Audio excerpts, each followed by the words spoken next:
Mini episode 767 of the FDH Lounge is brought to you by Sportsology, delivering unconventional columns and webcasts about sports, TV, music, movies, and more. Follow them on the web at sportsology.com. The FDH Lounge. You'll want to schedule your life around it. A long time ago, on a gloomy, wet Cleveland spring night, two men stand alone amidst the late-night drizzle. Their voices echo across the vacant station parking lot as they debate the merits of the great American radio show that have been missing for far too long. On that night, an idea was born. That idea became the FDH Lounge.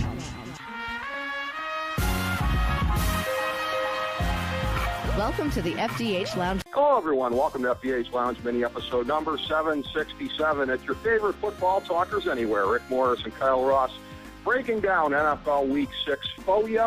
And last week on the overall plays, a good week for me, even as the big three and the lock picks continued to crumble. 9-4-1 overall, bringing me to 37-38-2 for the season. So climbing within a breathing room, anyways, of profitability. Unfortunately, on the big three, 1-2, bringing me to 4-11 for the year. And on my lock pick, 0-1, bringing me to 0-5 on the year for Kyle Ross. 3-3 on the week, 13-15 for the year. And that is my cue to bring in the man whose fitness regimen is going so well, we have to put up the purple cruiserweight ring ropes for him, Kyle Ross. I don't know how well it's going. I just got back from the gym. I kind of just gave up, to be honest with you, after a while. I was like, this is going nowhere. I'm like, who am I kidding? I'm going to eat something horrible on the way home. What am I doing? I need to get home, sit on my ass. Fear of the mind, buddy. Look up football and look up more football stats and keep staying 2 games under 500. It's been a frustrating year, real frustrating year so far. But a lot of plays. I don't know if it's you and your propensity to always pick all the games or something. I've been giving out I guess, what is it, 28 plays I've given out then through 5 weeks? That's kind of on the high side for me. I'm giving out a lot this week, though. I think I got about like 6 or 7, so might as well get to it, including the Thursday game, all right, where I'm sure everyone knows where I'm going to go. You would think so. The Thursday game, we're going to kind of gloss over that mofo as per usual because this show will be going up right around kickoff time for that. But we start this week in San Diego at what has long been known as Qualcomm Stadium there, and potentially its last year. It's an 8:25 kickoff on CBS, the NFL Network. The 4-1 Broncos at the 1-4 Chargers. Nance, Sims, Wolfson on the call. Denver is laying 3 points in this one, up from 2.5 initially. And again, I think our instincts on this one are probably a lot in alignment. You saw last week Denver kind of prone to, once you get Simeon not necessarily in the game there, which looks like he won't be for this one as well, things not quite running the way that they had been running offensively there, because they've been kind of a precision machine so far this year, not necessarily big plays per se, but just on kind of keeping everything going in the right direction. You look at a game like this, San Diego is quietly a team that's not very easy to run the football on, so that's just going to throw Denver's issues, I think, into starker kind of disarray here. Chargers overdue to make something happen. I'm on San Diego tonight. Yeah, this is a recommendation for me, Chargers plus the points. I think they're going to take the game outright. We should mention Denver with the interim head coach, Joe DiCamillo, filling in for Gary Kubiak. And then San Diego, you started to touch on it. I'll kind of follow up. The bad luck is just almost unprecedented here for Phillip Rivers and company. This is a team that has led in the fourth quarter of all 5 games, yet they've lost 4 of them. The last couple weeks have been just particularly gut-wrenching, how they gave the game away against the Saints with the 2 late fumbles, and the last week with the blown field goal attempt against Oakland. They did cover still by half a point, though, which was nice for me, got me at least to 500 for the week. 10 straight AFC West losses for the Chargers. Doesn't that have to come to an end, Richard U. Morris? Points. You'd think so. Points in my first recommendation of the week here, San Diego. I believe, and we can always go back and delete these things if they don't come to fruition. San Diego will be this year's Kansas City Chiefs, Rick Morris. I have not given up hope that this team can still won't rally back and win the AFC West. I'm telling you right now, I'm not giving up hope. Okay. Again, they've suffered a lot of injuries since you first made that pick, so you're kind of off the hook in that way. It's not the same team necessarily that you picked at that point in time, but that's very gutsy. You always talk about how you run away from some of these things. You're staying with this one, and I'll tell you what, we talked about this a couple weeks ago with Detroit and Chicago when they played. I remember this specifically, and that there was a long futility history recently between the Bears versus the Lions, and you and I looked at it like there's not really a reason for that, though. Kind of the same thing here. The Chargers had a bad year last year, but this record of futility dates back even beyond that. There's no reason the Chargers should be so putrid against the rest of the AFC West. And let me follow that up here. While they've lost 10 division games in a row straight up, they've actually covered the spread in the last 5. Including last week. Okay. So it, again, speaks to somewhat of their ineptitude in close games. They're basically, just losing them all close, and they're generally underdogs and, keeping them close. And we've seen it already. They led Kansas City big in week 1, blew that one in overtime, covered by half a point. Same thing last week against Oakland. I just think it's the Chargers' time. If not, if they were to lose this game, it might be bye-bye Mike McCoy also, to do a complete 180 on my earlier thoughts there. Yeah, could be. I think the rope is getting shorter for him, certainly. Going to the Sunday games, and, of course, this week on the bye, it is Tampa Bay and Minnesota. We start on Sunday with a rematch of Super Bowl 35. The New York Giants are at home. They are looking to avenge that brutal loss in the Super Bowl. The 3-2 Ravens are coming in to face the 2-3 Giants. 1 o'clock Eastern Time, MetLife Stadium, East Rutherford on CBS. Greg Gumbel, Trent Green, Jamie Erdahl on the call. The Giants are just laying the standard Vegas. We don't want to take a stand here. 3 points at home. So you kind of start to delve into this a little bit more. Both teams on a little bit of a recent tailspin. For the Ravens, it's 2 losses in a row. For the Giants, it's 3 in a row. And one of the tougher games of the week, I thought, really to kind of get my arms around. Ultimately, I'm going to be on the Ravens. I'm going to say that the Giants are unsuccessful in their bid for revenge from that Super Bowl at the beginning of this millennium because, just long story short, I feel that the issues that the Giants have right now are probably a little bit more involved than what the Ravens have. You've got an up-and-down situation ongoing. I'm not sure we've seen the last of the issues with Odell Beckham Jr., so the Giants just seem a little bit more unsettled of a team right now than are the Ravens in my estimation. So I'll take the Ravens to cover. This is a game I'm not going to play. It's interesting, though, again, to build off what you just said.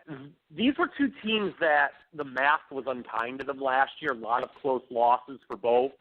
And we saw a reversal of that trend temporarily in the first couple weeks. Baltimore won all their games close. The Giants won their first 2 games close.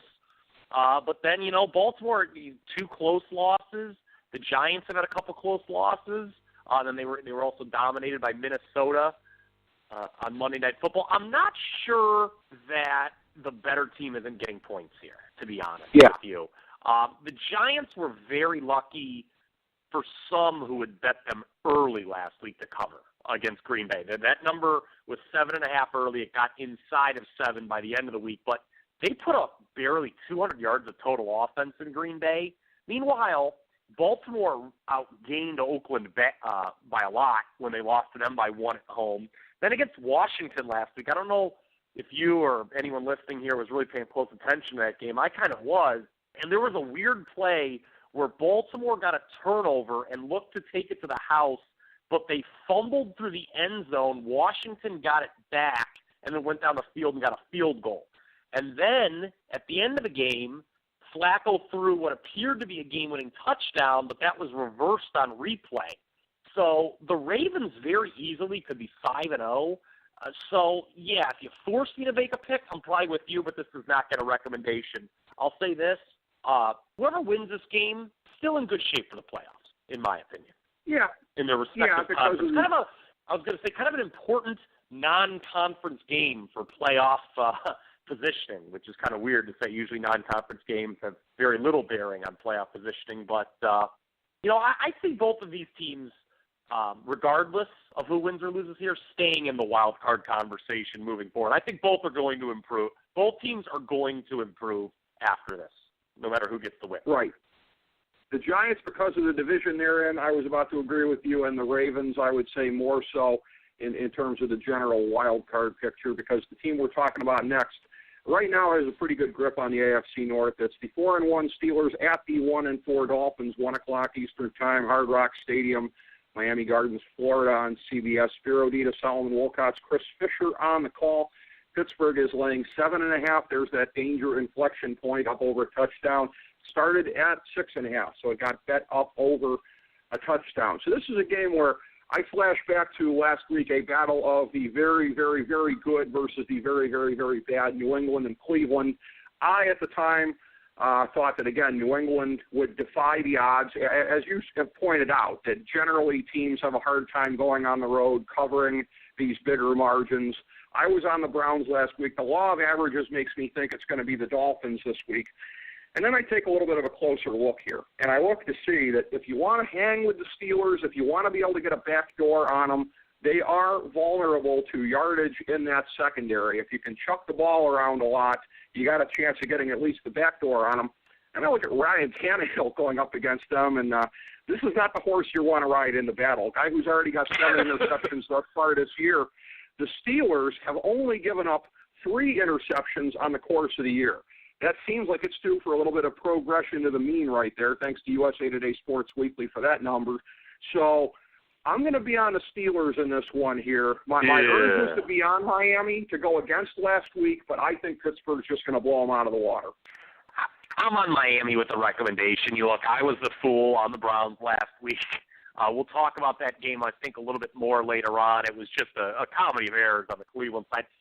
Miami really needs to show up. Now, that doesn't mean they will, but, I mean, if you look at their last couple games, they haven't been good. They were really outclassed by Cincinnati on a Thursday night, and then they just looked like the worst team at home against Tennessee, which is not a good sign for first-year head coach Adam Gase. There's been a little buyback on the Dolphins, which makes me feel good. This line actually got as high as 9 at one point during the week, which was all public money, but it looks like, people like myself who like the Dogs have decided to get on that number, and it's now down to 7.5. But you give me more than a touchdown at home, a desperate Dolphins team. I don't think they'll win, but coming off 4 straight non-covers, I do think they get the cash. I'll recommend Miami, although they are not a good football team. And Pittsburgh is a very good football team. Yeah, and that's what would make me queasy if I was betting on my Dolphins here.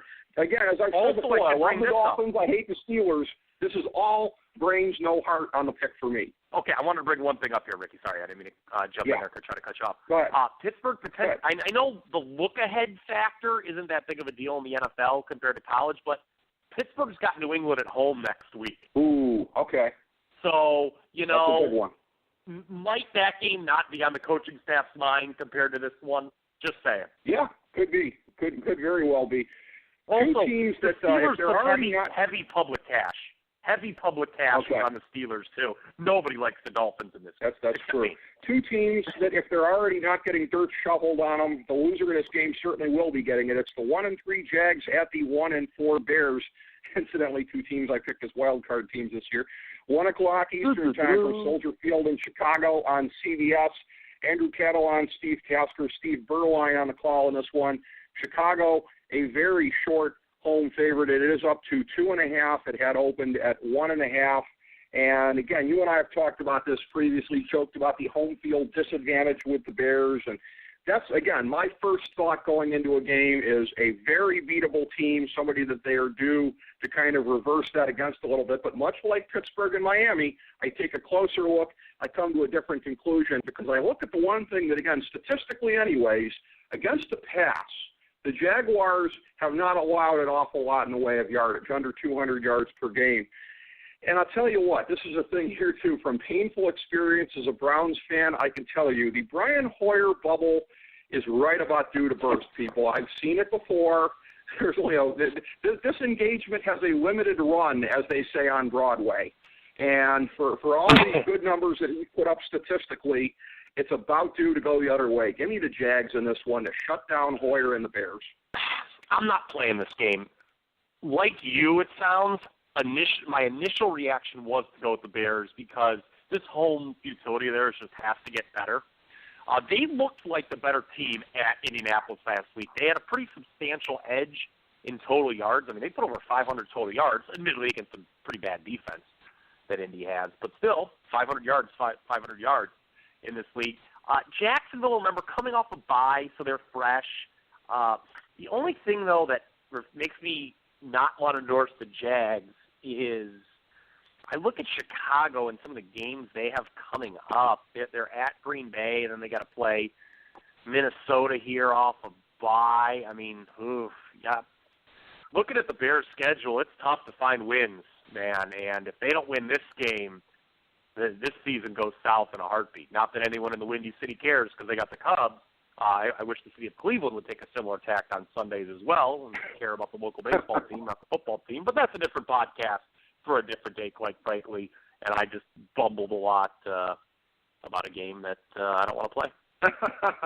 All right, well, from there, we move to the O.J. Simpson Bowl. It's the 1-4 49ers at the 3-2 Bills. 1 o'clock Eastern Time from New Era Field in Orchard Park, New York on Fox. Dick Stockton, David Deal, Christina Pink on the call.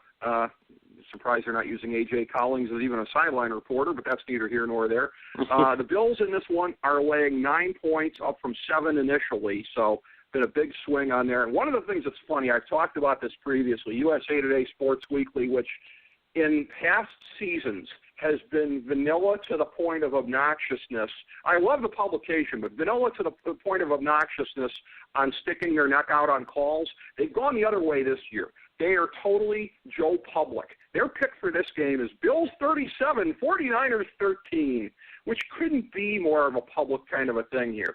And again, I said to you off here, I'm offended that we live in a world where the Bills are spotting 9 points to anybody. You talk about a bubble, as though we've completely forgotten all the issues that this team has, as though they've been magically wiped away in the last 3 weeks. You know what? The 49ers are a dumpster fire themselves. But, again, change at quarterback. I don't believe that putting Mr. Unpatriot in there is necessarily going to do a whole lot. But it never hurts to shake things up a little bit in that way. At least there's no present film on him for the most part in the Chip Kelly system. Chance for the 49ers to, as I always talk about with the bad teams here, do a penis punch on somebody and at least sneak in the back door. Give me the 49ers getting an outrageous 9 points against Buffalo.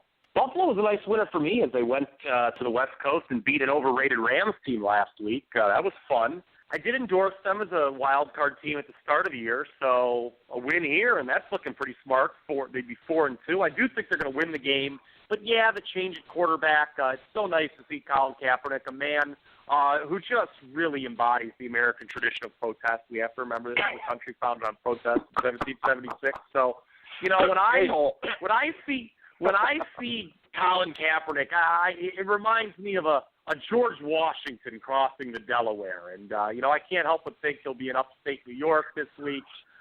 You know, what else can you say but USA when you take a look at a proud American like Colin Kaepernick, who has just done so much, not just for his team, but really for the country.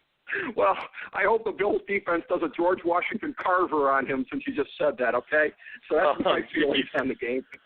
No recommendation on that game, but I wanted to just clarify. No recommendation from me on that game. But, yeah, the 49ers haven't been close the last couple of weeks. It just kind of feels like this is an inflated number because the Bills' 3-game win streak.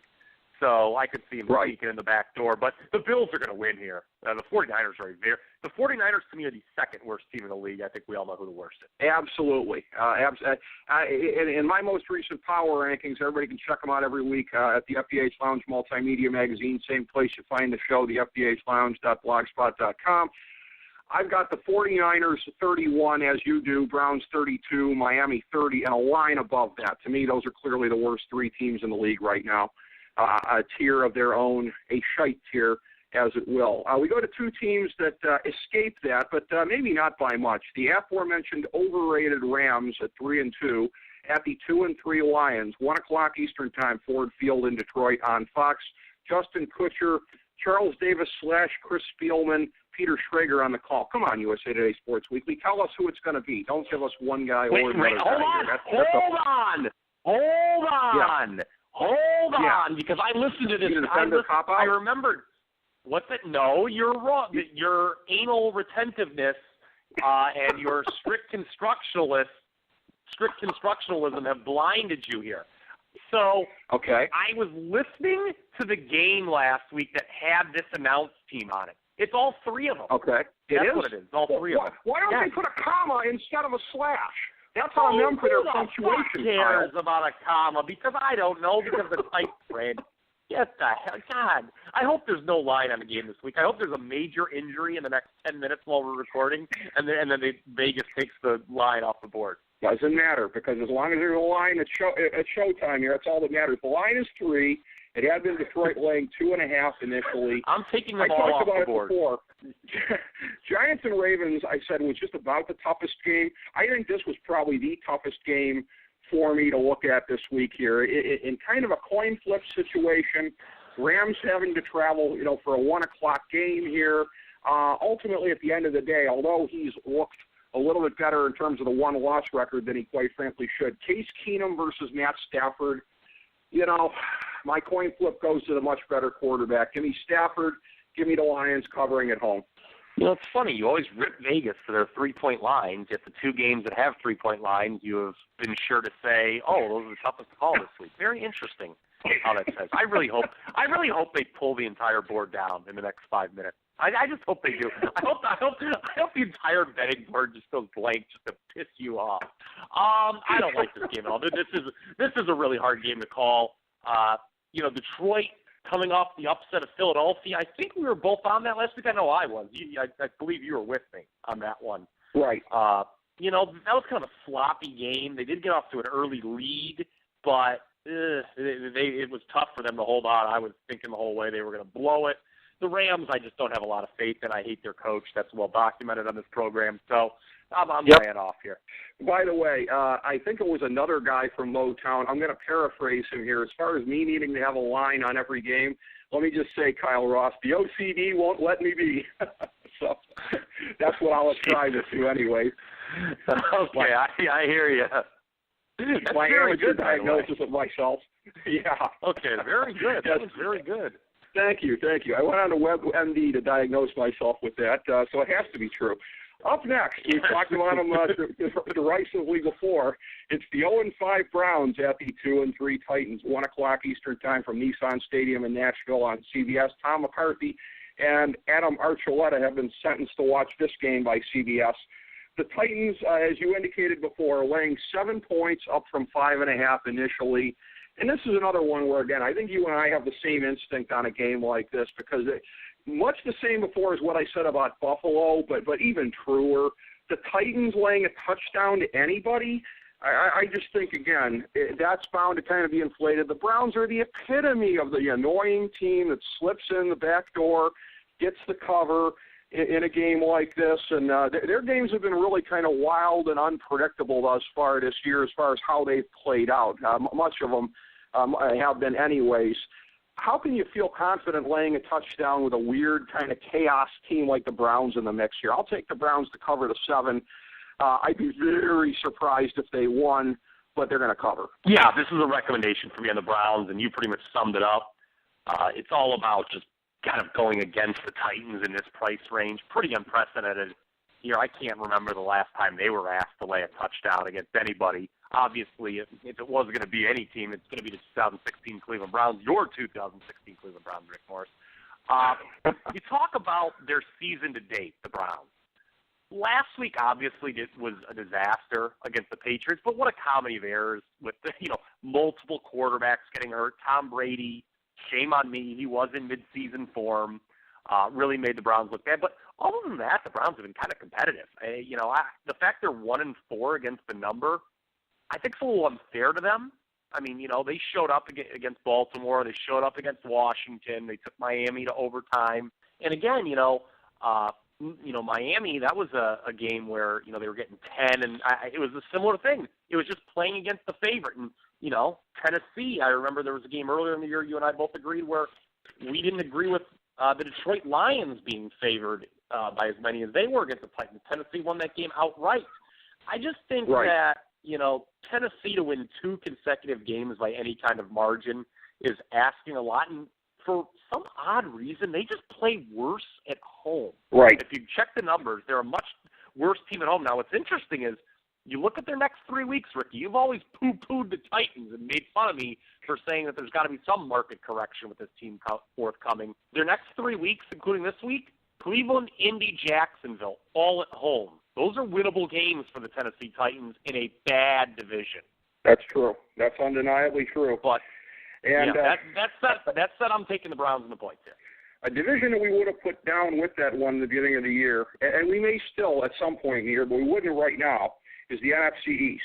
So up next, it's the 3-2 Redskins at the 3-1 Eagles. 1 o'clock Eastern Time, FedEx Field in Landover, Maryland, on Fox 5-Time Lounge guest Kenny Albert teams with John Lynch and the delicious Pam Oliver here. Oh, it's kind of a hybrid crew here. No Moose Johnston, he's on another game. That's what you get with the playoffs on Fox. This is the disruptive time of the year for some of the broadcast teams. But this is one where Washington started off laying 1.5 up to plus 2.5 at this point in time. Another game where I wobbled and went back and forth. And for a lot of times, again, for as much as I like to tease you about making your picks for non-X's and O reasons, I'm going to actually echo you on this game and make it for non-X's and O reasons. That, again, anytime a team starts off as the dog and becomes the favorite, go the other way in a game like that. So this is one where, again, the Redskins are now getting the points. I'm going to be on the Redskins. I like your philosophy there. It's a very good philosophy. Who taught you that? Thank you. Smart guy. That is you. Yeah, I don't like either of these teams. I think they're both overrated, so I'm staying off. Okay. That being said, even though I agree with your philosophy, yeah, I mean, I would love to join you, but I think Washington has been very fortunate to win some of these recent games. And, the Eagles, yeah, okay, their 3-0 start was a bit of a mirage, but they didn't play horrible in Detroit last week, at least for the final 3 quarters they didn't. Right. So I would agree with that, and these teams are overinflated, I'd say, at this point in time in terms of their records and perceptions of them. But somebody has to win, as they say. Although there's always the chance of getting a 75-minute game that ends indecisively, but those don't come around very often. So and even well, if that Donovan McNabb wouldn't know. Well, that would be a cover for Washington anyway. So somebody's going to cover under that scenario, Kyle Roth. There would not be a push. So. Well, it's interesting. It's interesting you mentioned the tie because Donovan McNabb played for these 2 teams. Remember, didn't know there were ties in the NFL. That's right. The Donovan McNabb ball. There is that as well. How embarrassing was that? Donovan McNabb? Yeah. Well, what a tool. Okay. The reason that they lost that Super Bowl against the Patriots was Donovan McNabb. T.O.'s out there risking his life on a busted leg, and Donovan McNabb is puking in the huddle like the choking dog that he was. Rush Limbaugh, ladies and gentlemen. So we move from there to the 425 game. Don't fucking start with that. We must move along to the 425 game here. The 4-1 Falcons at the 3-1 Seahawks, 425 Eastern Time. CenturyLink Field in Seattle on Fox. This is a game where Seattle is laying 6 points, has been pretty much the case all week. And this is one where, again, particularly in terms of the way that perception has turned around on the Falcons here, I really don't get the line because I agree with the proposition that Seattle is still a better team than Atlanta, but I'm surprised to see them laying 6. This is a why ask why special for me here. The line seems a little bit funky. Yeah, in terms of what I would think it would be. I'm going the other way on it. I'm taking Seattle laying the 6. I love your instincts this year. I know the results haven't always been great, but I love your instincts at least. This is the rare publicly backed underdog. Atlanta's getting about 70% of the ticket right here. The line has actually crept up some, at least at some shops during the week. Seattle's off a bye. Historically, when they're laying less than 7 under Pete Carroll at home, they are a great, great bet. Atlanta, you got to wonder what they have left in the tank after beating last year's 2 Super Bowl teams back-to-back weeks, Carolina and Denver. Wow.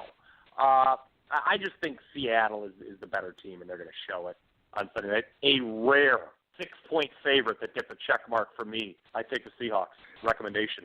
Very impressive open-mindedness, Kyle Ross. All right. The first of our The first of our 6 remaining games here to go. Also at 4:25, it's the 4-1 Cowboys at the 3-1 Packers. 4:25 Eastern Time, Lambeau Field on Fox. In Green Bay, it's Tom Brenneman, Troy Aikman, Aaron Andrews on the hybrid number 1 team for Fox. This is a game where Green Bay is laying 3.5. It opened at 4.5, so it's come down a little bit through the course of the week. What I come down to here in the end, Kyle Ross, in looking at this, is the start that the Cowboys have been off to, how well Dak Prescott has been able to play. In a large part, he is standing on the shoulders of Zeke Elliott and this offensive line. It's the running game that has allowed the passing game to find the open lanes, etc. Green Bay, this just in, is very hard to run on. You're not going to have that going for you if you're the Cowboys passing offense. I think that's enough in this one here to where I'm going to take Green Bay away in the 3.5. I'm not going to recommend Green Bay, but I kind of want to. I've vacillated on this all week. They should have covered last week against the Giants. I mentioned that earlier. They really dominated that game. I'm not surprised, by the way, about this Dallas start and what you just talked about with the offensive line and the running game kind of carrying Prescott. That was the blueprint all year. I mean, the offensive line's been the strength of this team for years. So not surprised about the Cowboys. What I will point out here, and then we can move on, the look-ahead line for this game, which is posted before the results are in on Sunday, was 7 points. So, that's pretty substantial to have a 3.5 point difference from that. So there is a little bit of value here in taking Green Bay, and I don't say that often when it comes to the chalk. So, right. I'm going to stop short of a recommendation, though, on Green Bay. Probably kick myself next week at this time when they've covered. That's the Frank Costanza non-play. I stopped short. From there, we go to the Sunday night game. It's the 2-3 Colts at the 3-2 Texans, 8:30 Eastern Time from NRG Stadium in Houston on NBC. Michael Collinsworth Tafoya on the call. NRG Stadium, the site of Super Bowl 51. So, which means, of course, this will be the one and only time that the Colts make that trip to NRG Stadium this year. Houston is laying 3 points in this one.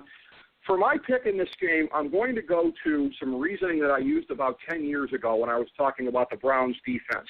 I'm going to couch this in acting terms, Kyle Ross. Okay? Here's my acting analogy. The Texans are basically, in acting terms, a foil. Okay? They're not the story. Whoever they're playing is the story. Whoever they're playing is the lead of the story, essentially. When the Texans, they've shown this. When they're playing a good team, they don't look good. When they're playing the garbage team, they look a lot better. And, yeah, you could say that about a lot of teams in the league, but the Texans at this moment are the epitome, I think, of the foil in the NFL. They're playing a bad team. They're playing a team in disarray. Ryan Grigson sucks. This roster is not good. Ryan Grigson pointing the finger an awful lot at Wyatt sucks inaccurately. Give me the Texans against the Colts team in disarray. This is another favorite that I'm tempted to recommend. What is going on here? Indianapolis, I mentioned this in the Chicago discussion. They were outgained pretty substantially in victory last week. That's usually a sign to go against. But I'm just scared to lay points with a really bad Texans. I agree with you where the Texans are in the AFC pecking order. It's very predictable. They, that's kind of why they always just win the weak division and then lose pretty quickly in the playoffs. I mean, right. That's their story. I mean, they're not a hard team to figure out in that regard. But I don't know if I want to lay points with an offense that is just so bad. And their offense is awful.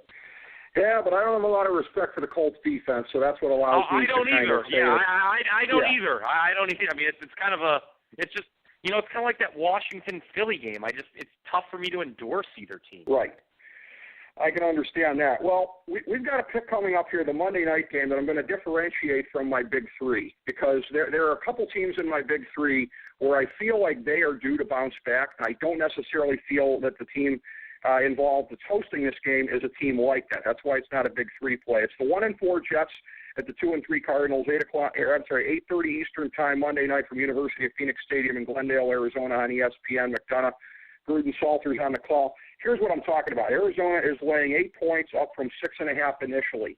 I look at the Cardinals at 2-3, but I don't look at them the way that I look at the Panthers and the way I look at the Bengals, where I say they're actually better than the record. The Cardinals are a team that has actually been kind of getting exposed a little bit this year. Again, you've been pointing out as we've gone on through the season, you and I picked a little bit of a regression. I thought they'd still make the playoffs at 9-7, and they still may. But this is what I'm looking at here, right? The wise guys don't miss a thing. This line is at 8 points when the wise guys, more than anybody else, are probably noticing all the deficiency with the Cardinals right about now. This is my second Why Ask Why pick of the week. I'm on Arizona. I don't think they should be laying 8 points, even though I don't respect the Jets. No. Oh, you pivoted wrong. Kyle, I'm on the Cardinals. They shouldn't be laying 8. I feel strongly about it. Anytime I feel that strongly, I go against my instincts. I'm on the Cardinals. Oh, you pivoted wrong here. You should have trusted your instincts. I'm on the Jets with a recommendation. I think that the public isn't – it's kind of like we talk about with the Saints, where they're just not caught up to the rest of the people. The number is this high for a reason. It's because most people don't share the first half of the argument, are just waiting for Arizona to bounce back. The Jets are a team that has done very little this year. I mean, they've just got the one win. It was a Thursday nighter against Buffalo, kind of a close game. It was a game they dominated, but it was still close. I just think they show up. They were actually playing Pittsburgh pretty tough for a half last week on the road, and I'll take more than a touchdown. I'll take them. Okay. All right. Well, for me, it's just when it gets to a threshold. I may dislike a line, but when I dislike a line so strongly, that's where I go the other way, and that's how much I dislike this line. I just don't trust my instincts when I hate a line that much. Me. I guess, that's the difference. This line does not surprise me at all. I mean, it's the frickin' Jets. Okay. Who likes them right now? Except me. That's true. That's a good point. We'll see how it plays out. We go to my big three. Disappointingly, 4-11 through the course of the year. But this is when you want to start doubling down on my big three picks, ladies and gentlemen. No question about it. We go to, first of all, the 2-3 Bengals at the 4-1 Patriots, 1 o'clock Eastern Time, Gillette Stadium in Foxborough on CBS. Cast Lounge guest, Ian Eagle, teaming with Dan Fouts and Evan Washburn on this one. New England is laying 8.5 points, up from 7 in this one here. And this is one where, again, this would be a Why Ask Why on the Patriots, except I kind of understand why the line is where it is, because everybody is so disproportionately down on the Bengals. And I emphasize the word disproportionately. The Bengals are the epitome of a team right now that is better than its record. They're going to cover the 8.5, and they're a live dog, not because the Patriots are necessarily vulnerable, but because the Bengals are better than you think they are, America. See, I'm not sure about a bounce back for the Bengals. They've been pretty mediocre, I think. Like Houston, they're a team that kind of has its spot in the pecking order and doesn't deviate. But I view NFL teams kind of like stocks. I've made that argument before. And this is a buy low on the Bengals for me. The idea that they'd be getting this many points against anybody, obviously, if they're going to be getting this many points, it's going to be against a team like a New England on the road. But this spread was even higher earlier in the week. I thought it was insane. Almost everyone's taking the Patriots. This is a huge anti-public play for me. The Bengals are a recommendation. So, yes, start doubling down on Rick Morris's big three, people, especially this one, because I agree with it. And the next one, because I think you're going to agree also, it's the 2-2 Chiefs at the 4-1 Raiders, 4:05 Eastern Time, Oakland, Alameda County Coliseum in Oakland on CBS. Kevin Harlan, Rich Gannon on the call. Oakland is laying 1.5 in this one here, a short favorite. It's been fairly consistent through the course of the week. This is one where I have breaking news. Yeah. There's been a change in favoritism here during the show. The Chiefs are now favored in this game. The Chiefs are? Yes, they are. Wow. Okay. All right, so it's now the Chiefs. They're favored, which, wow, that's a dangerous thing because of what we've said earlier about where there's a change in there. But, hey, I already labeled this as one of my big three picks. I'm on Kansas City. This win-loss thing is due to Andy Reid off of a bye is very good. I picked the Raiders as a wild card team, which evens out for some of my other bad picks that I mentioned earlier on. But 5-1, that's a bubble, ladies and gentlemen, if you start making stock analogies right here. So give me the Chiefs to go in there and win this game. It would have been surprising for them to do so at the beginning of the year, and these two teams, I think, haven't changed sufficiently in how we view them that should be a surprise if they still did. Give me Kansas City now covering with the 1.5. Yep, double down on Rick Morris's big three, folks. I'm on the Chiefs here as well. Difference between the changing favoritism here and the one with Eagles-Redskins. Eagles-Redskins, a total public move. This one, the ticket count doesn't reflect that. I think it's sharper money that's pushed Kansas City as favorite, and you took the words out of my mouth with the stock analogy. I talked about buy low on the Bengals with the last pick. This is sell high on the Raiders. All of their wins have been close. This is a 2-3 team in 4-1 clothing, maybe. So, yep, Chiefs are my final recommendation of the week. All right. Interesting clothing analogy there. We move to my 1,000-star gold-plated lock of the millennium for NFL Week 6, 0-5 so far this year. It's the 1-4 Panthers at the 1-3 Saints, 1 o'clock Eastern Time from the Mercedes-Benz Superdome in New Orleans on Fox. Sam Rosen, Daryl Moose Johnston, and the lovely Pandora Oakman on this game. And this is a game where Carolina's just laying a flat kind of 3 points here. Looks like Cam Newton's going to be good to go once again. Again, the Panthers last week in a game where, again, for those of you who believe in fixes in the NFL, look at the way the Panthers came out against a bad Tampa Bay team. Nevertheless, one of these two teams. Well, I know you don't. I know you don't like me talking that way. My code word from now on is going to be Illuminati Special, and that game was an Illuminati Special, ladies and gentlemen. Not that I'm bitter about it, but it was. But it's not going to stop me from being on the Panthers. I'm just going to keep doubling down here until they prove me right. One of these two teams is better than their record. It's the Panthers. Are they going to go to 1-5 by losing to the Saints?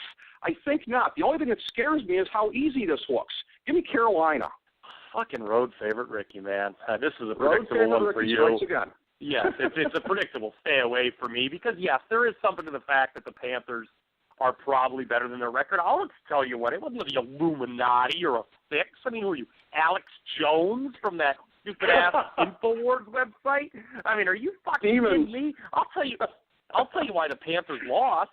They had fucking Derek Anderson as their starting quarterback. That horse manure. He's awful. Look, we thought the Panthers were a team that overachieved last year. We thought their floor was maybe 10-6. It's going to be a little bit lower, I guess, this year. One advantage for the Saints, besides home field, I'll say, is they're off a bye. The Panthers are on a short week, so I just wouldn't feel good about playing this game at all. Yeah, I understand that, but again, a must-win if ever there was one. And again, you've got to be really, really down on the Panthers to think they're not going to come through here. So I'm on the Panthers for my lock pick. My other picks in the big three: Kansas City and Cincinnati. Your picks, Kyle Roski, rare road pick of, rare favorite, I should say, of Seattle. You've also got San Diego, Cincinnati, Miami, Cleveland, Kansas City, and the Jets. Did I miss anyone? No, that sounds right. All right. That's all your picks for the week here. A week when, again, the needle will keep pointing upwards for me, and it will also for Kyle Ross. I know that to be the case. And we'll be back to brag about it, of course, when we break down NFL Week 7 next week. So, Kyle Ross, my man, thank you for another great show. Thank you, everybody, for checking us out. FDH Lounge mini episode number 767, breaking down NFL Week 6. As we bring the show to a close, we would like to extend our deepest gratitude to NBC, CBS, ABC, Fox, all Clear Channel affiliates, TNT, TBS, USA, UPN, Deadspin.com, YouTube.com, YTMND.com, MySpace.com, various blogs, Fox News, CNN, CNBC, MSNBC, IamBoard.com, Billboard.com, Google.com, ESPN, ESPN2, ESPN News, ESPN Classic, NBA TV, NFL Network, Sports Time Ohio, Athlon Magazine, Comedy Central, Cartoon Network, The Boomerang Channel, QVC, BET, The Spice Channel, Steno Notebooks, Manwich, Papermate Office Supplies, waitresses, strippers, bartenders, garbage men, janitors, microwave popcorn, the writers of The Office, Scrubs, Entourage, My Name is Earl, Oz, Metalocalypse and the Boondocks, Aquafina, and the Periodic Table of Elements.